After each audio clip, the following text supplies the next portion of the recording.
মাথায় কাফনের কাপড় পরে দেশের বিভিন্ন স্থানে পলিটেকনিক শিক্ষার্থীদের বিক্ষোভ, ৬ দফা মেনে নেওয়ার আহ্বান। ৪ দিনে উদ্ধার হয়নি খাগড়াছড়িতে অপহৃত ৫ বিশ্ববিদ্যালয়ের শিক্ষার্থী সহ ৬ জন, চলছে সাঁড়াশি অভিযান। রংপুরে এক অদম্য উদ্যোক্তার সাফল্য, উচ্চ বেতনের চাকরি ছেড়ে গ্রামে গড়ে তুলেছেন পশুর খামার।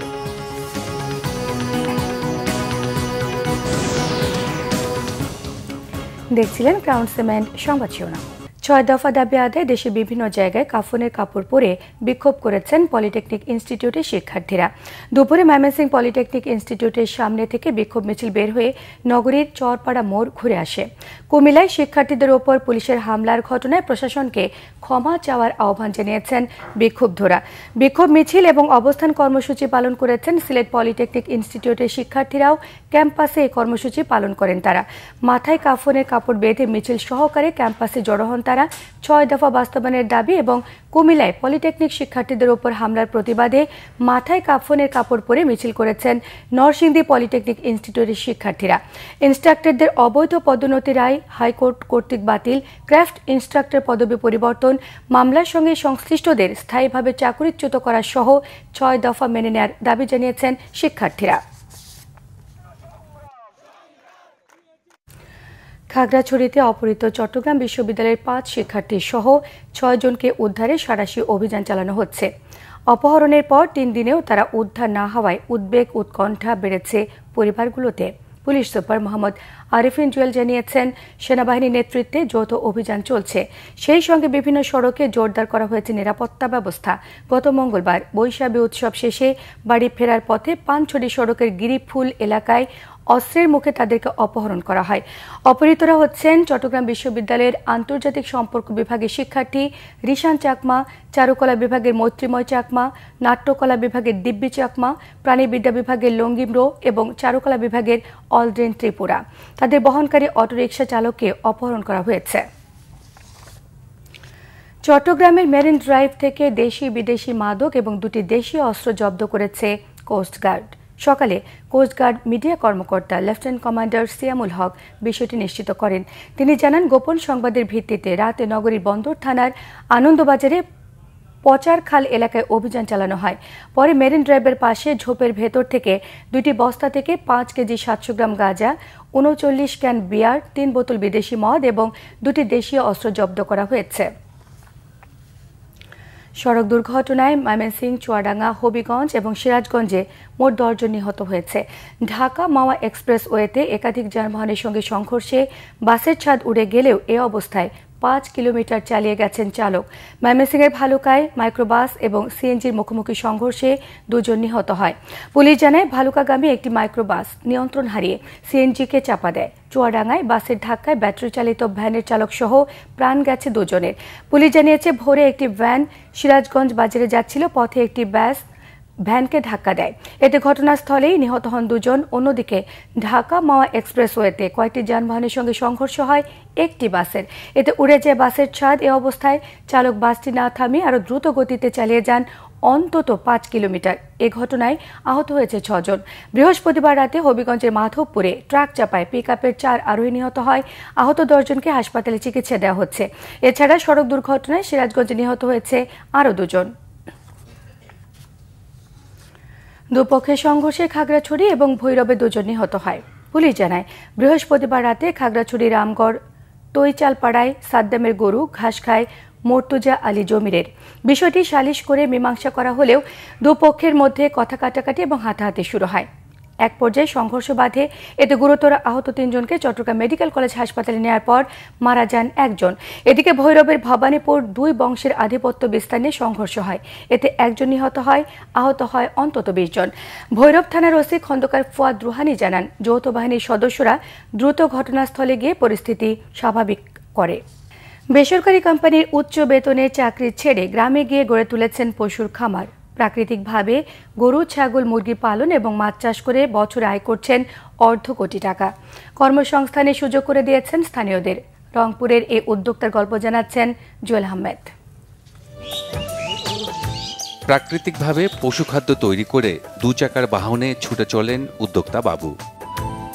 ইট পাথরের শহর ছেড়ে তারাগঞ্জের ভীমপুর হাজিপাড়া গ্রামে সবুজের মাঝে গড়ে তুলেছেন গরু মোটাতাজাকরণ খামার। মাত্র 6টি গরু দিয়ে শুরু হলেও 4 বছরে খামারে এখন গিজগিজ করছে 150 গরু ছাগল। এ কাজে প্রশিক্ষণ না থাকলেও ইউটিউবের সহায়তা আর বাস্তব অভিজ্ঞতা নিয়ে তার এগিয়ে চলা।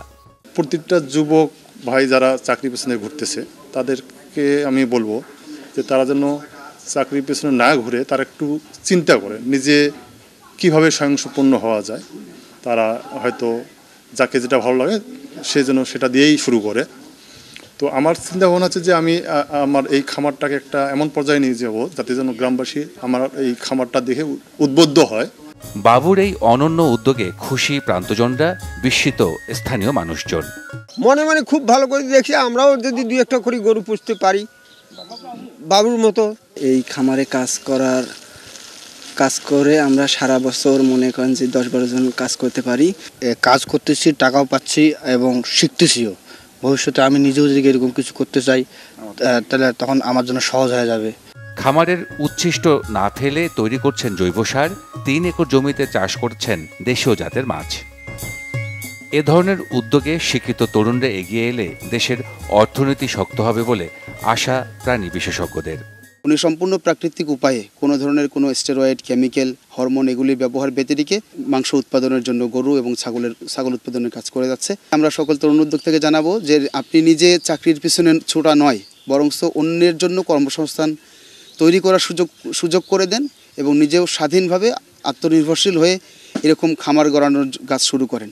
ব্যতিক্রমী এই খামারে রয়েছে ফ্রিজিয়ান শাইওয়াল দেশি জাতের গরু ও 72টি ব্ল্যাক বেঙ্গল ছাগল ও দেশি মুরগি। জুয়েল আহমেদ, বাংলা ভিশন, তারাগঞ্জ, রংপুর। দেশের বিভিন্ন জায়গার আরো কিছু খবর নিয়ে এখন থাকছে একটি ডেস্ক রিপোর্ট।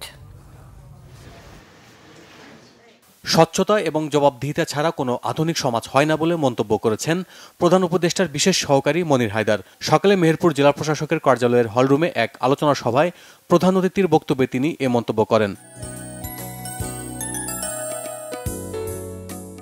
লালমনিরহাটের জামায়াতে ইসলামীর আমির ডাক্তার শফিকুর রহমানের জনসভার প্রস্তুতি সম্পন্ন হয়েছে। সকালে জেলার কালেক্টরেট মাঠে সংবাদ সম্মেলনের মাধ্যমে বিষয়টি নিশ্চিত করেন জেলা আমির অ্যাডভোকেট আবু তাহের। কুড়িগ্রামের চরাঞ্চলের নারীদের আত্মকর্মসংস্থানের লক্ষ্যে নকশিকাঁথা ও বিভিন্ন হস্তশিল্পের প্রশিক্ষণার্থীদের মতবিনিময় সভা হয়েছে। সকালে সদর উপজেলা যাত্রাপুর ফেডারেশনের হলরুমে জেলা প্রশাসক নুসরাত সুলতানার সভাপতিত্বে বক্তব্য রাখেন কারিগরি ও মাদ্রাসা শিক্ষা বিভাগের সচিব ডক্টর খ ম কবিরুল ইসলাম। ডিপ্লোমা কৃষিবিদদের অঞ্চল পর্যায়ে সাংগঠনিক ও ওরিয়েন্টেশন কর্মসূচি পালন হয়েছে রাঙ্গামাটিতে। সকালে পার্বত্য চট্টগ্রাম উন্নয়ন বোর্ড মাইনি মিলনায়তনে অনুষ্ঠানের প্রধান অতিথি ছিলেন ডিপ্লোমা কৃষিবিদ ইনস্টিটিউশনের কেন্দ্রীয় নির্বাহী কমিটির সভাপতি মোহাম্মদ জহুল হায়দার হাশেমি পলাশ। ঝিনাইদহে বিশেষ বিদ্যালয়সমূহের স্বীকৃতি ও এমপিও ভুক্তির দাবিতে করণীয় শীর্ষক মতবিনিময় সভা হয়েছে। সকালে শহরের তামান্না পার্কের মিলনায়তনে এতে উপস্থিত ছিলেন প্রতিবন্ধী বিদ্যালয় ও সমন্বয় পরিষদের সভাপতি ইলিয়াস রাজ। অভ্যন্তরীণ পাচার এবং যৌনতার শিকার শিশুদের সুরক্ষা শক্তিশালীকরণে সমন্বয় সভা হয়েছে ময়মনসিংহে। দুপুরে নগরের গ্রিন পয়েন্ট ট্রেনিং সেন্টারে এতে উপস্থিত ছিলেন অতিরিক্ত জেলা প্রশাসক আজিমউদ্দিন।